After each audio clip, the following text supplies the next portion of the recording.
So today we're going to set up our other composition books or notebooks.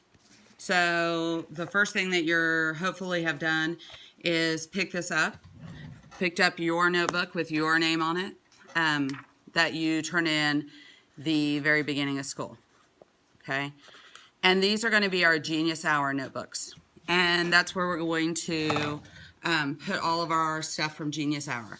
And I've mentioned this a couple of times, but we haven't talked about it a lot. So today you're getting some information about Genius Hour, and you're going to have the opportunity to, set up your notebook and start really thinking about what you're going to do to get started. So I'm going to hand out a lot of stuff, okay? So there's a packet with information. Just so you know, when a teacher gives you lots of information, that means that you need to, at some point, sit down, stop, and carefully read all of this, okay? So as you get it, this first page, these are things that you're going to cut out individually, and they're each going to have a page. So there are 6 pages for notes.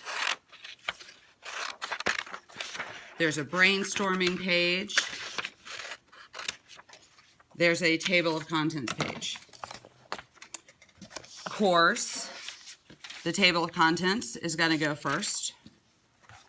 And you can use tape, or I've gotten some glue sticks. So you could also use glue sticks.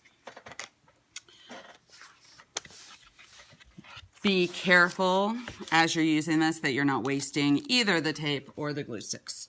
The glue stick was dried up. If you get materials, if the glue stick is gone, if it's dried up, let's throw those things away. Same thing when you get markers and the markers don't work anymore, let's throw them away. Okay, so for each of these, table of contents is going to go at the top. Okay, and then today, you can start working on the table of contents. You can start filling it out with all of these pages that you're putting in. So I'm back to good old tape. It works better for me. Remember, you don't need more than 4 little pieces of tape to tape anything. And if you, especially on days like today, if you're not using the tape mindfully, we will definitely be out before all the classes get in. So it's going to take a little bit of time because you have a lot of pages.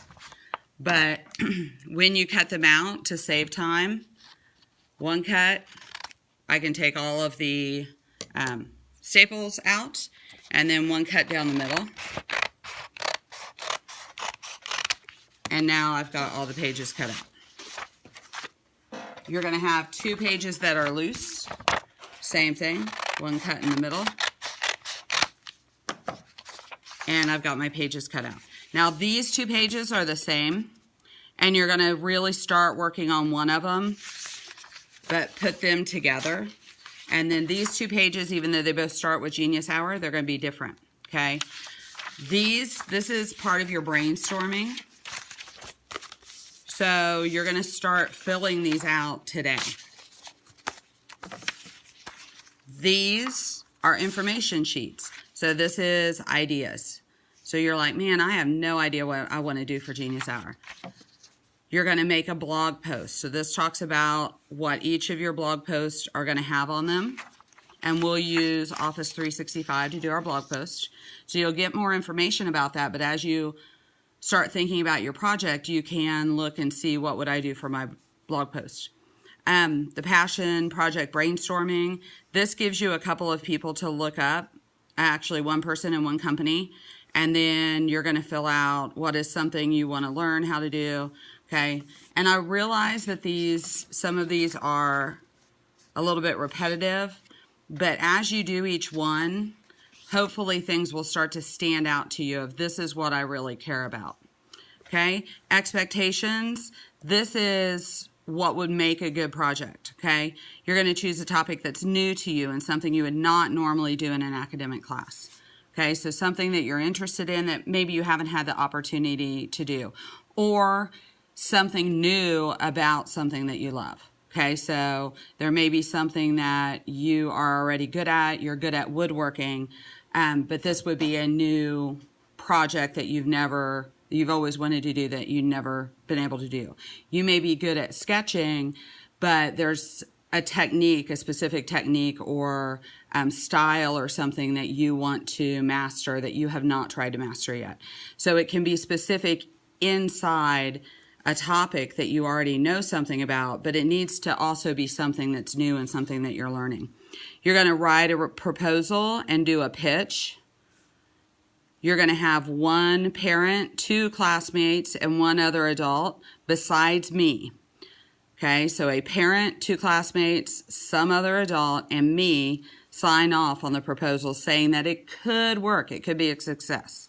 And these are the things it needs to include. You're going to think about purpose, audience, timeline for completion, the resources, and people who can help you.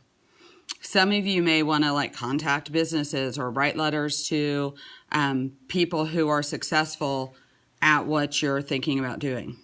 Okay, you're going to reflect in your blog. You're going to talk to an accountability partner, and that will probably be some of the people that you had sign off who know a little bit. And we'll also do that through Office 365. We're going to check in each week with different people. You're probably going to do a TED Talk, make your own TED Talk about it. If you feel lost, overwhelmed, or uninspired, we need to talk about that. We need to find something to do. You need to be a doer. Don't spend the time that we give to do this just sitting there staring at a piece of paper. You need to start something. So if you say, hey, I'm going to learn how to sketch, I want to see that you're watching a YouTube video talking about how to sketch. If you are, I want you to be looking at something or researching something or actually doing something. So, get a piece of paper and start drafting something out that you want to do. And failure is an option. Some of you may get halfway through your project. It may not be working how you want it to, and you may have to go back and look at things and see things in a different way. Okay? And this is talking about creating your proposal. So once you get an idea, we can talk about it, and you can start writing your proposal. So some of you may get to that, today or over spring break. Okay, so all of this is getting taped in. Each one of these will have its own page. Each one of these has its own page. You do not need to cut out more than the half page because it fits easily in your notebook. So don't trim all of this stuff because that's just a waste of time and it makes the classroom messy. But this is a lot to tape in. The other thing that you're going to tape in today into your other notebook, into your old English notebook, is this. Okay, so our journal prompts and that you responded to yesterday, make sure you have one of those, and that's getting taped into your English notebook. All right, let me know if you have any questions. We're going to watch a couple videos to get some better ideas, and I will be here to help you.